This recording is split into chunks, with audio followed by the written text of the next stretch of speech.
Hey guys, in this video I will show you how to get super seeds in Grow a Garden Roblox. Alright, let's begin. Super seeds are special items that produce golden or rainbow mutations on any plant randomly.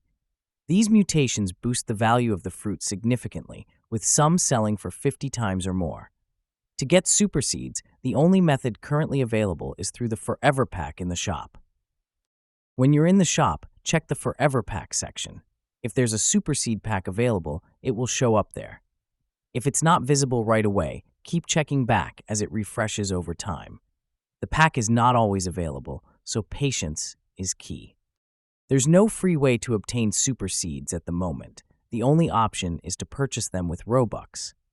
Pricing can vary depending on chance. Sometimes the super seed pack is listed at around 20 to 30 Robux in the first purchase slot, but it can also cost more. The availability and pricing are randomized, so keep an eye out for a good deal. Once purchased and planted, super seeds will enhance any crop they are used on, giving you a higher return through valuable fruit mutations.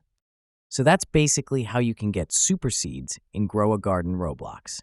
And that's it for this video. If you find this helpful, consider subscribing and giving this a big thumbs up. Thanks!